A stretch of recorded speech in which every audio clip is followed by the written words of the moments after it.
on paami en garat e yewtere mon humpito firtude kumpite pene e saha lewru korka ndu walla e sahaji goɗɗi namdiɗi yaltingol kalis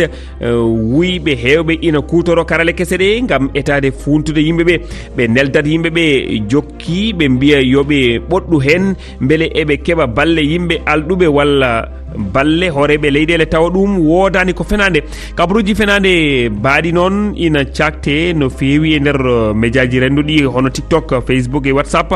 Gollidiɓe men hertoriɓe firtude kumpite pene ko o banggue nayori e nde yontere. Aɗa Seyni Ba mi salminima, holno kabaruji mbaɗi ni kollirte e dow médiaji renduɗi? ina waɗi kabaru jaltuɗo biyow wonde fettiyanke sénégal najo mawɗo no Sadio Mané sosi application walla mbiya kutorgal gotal ballowal ɓiɓɓe sénégal ɓe dañde kalis no yawiri. en jii kadi kabaruji goɗɗi biyoji wonde hooreɓe leyɗe kewɗe jaltini kalis kewɗo gam wallude ɓiɓɓe leyɗe mabɓe ɗe yoga e ɓen yumɓe so tawi eɓe nelduma ɓattekeje ɗeɗon ɓe baddata hen ko jokkol ɓe mbima so tawi a ɓoɗɗi e golɗon jokkol ma heeb kalis kalaɗo hen ho. yumɓe waɗoɓe ɗum ɓe jiɗata walla ni mbiyata ko ya ɓoɗɗu e ngol jokkol so tawi a waɗi ɗum ma heeb hen ko wiya hen ko tawa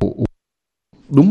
ko woodi kono noon kadi ina wawi addande neɗɗo o battane goɗɗe gam hebde hen ko ɓuuri labde en jaɓɓoto Idjatou Diallo ko kertoriɗo banggue humpito kono noon kadi ko kumpitiɗo ɗen gueɗe saabu o witti e majjum. namdamel gadi ngal ɗen gueɗe holko ɗum battinta e neɗɗo o so tawi o ɓoɗɗi e ɗin jokki?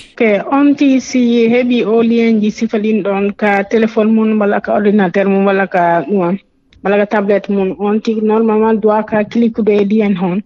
si a cliqué lien hon haɗa lien on wondi e ko ɓeynata hen virus e banggal informatique, donc virus ou encore hara on lien wondi ko enta logiciel on hana ko ente ko logiciel espion hara o yahay o aynama o ndara piiji gonɗa e wadde kon fof hara on ɗon logiciel o aynete waɗama surveillé kala ko wonɗa hara mo andi position ma banggal kala ko wonɗa hara mo andi ka wonɗa e aussi hara mo andi ko wonɗa e wadde kon si a yeehi si a yalti siɗa jooɗi e tout e aussi mo wonɗa yewtidude hara ɗum fof ɓe andi. o wawa kadi logiciel o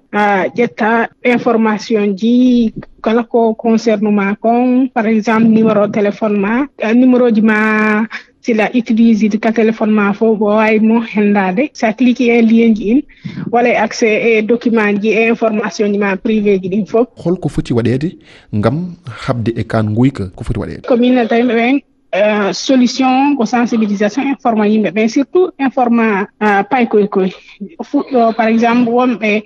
ka primaire sino wawi wonde informa ɓe normal sensibilise ɓe seeɗa hara no ɓe janggirta no ɓe anday siɓe hi sifa ɗin genre lien ji ɗon ɓe cliquata hara ɓe andi ɗum ɗon ko arnak hara na gonga ko falaɗo ɓe ƴettude wujjude information ji mabɓe li walla falaɗo ɓe jattude mbuuɗi joni yimɓe ɓe hibar on ɗum ɗo ɗo woodi no existe ka internet. après sensibilisaɓe innaɓe ko ni e ni wallrete si a heeɓi ɗum a dowa ka cliquede sa heeɓi ɗum a dowa accitude ɗon hara cliqual na ɗum natay.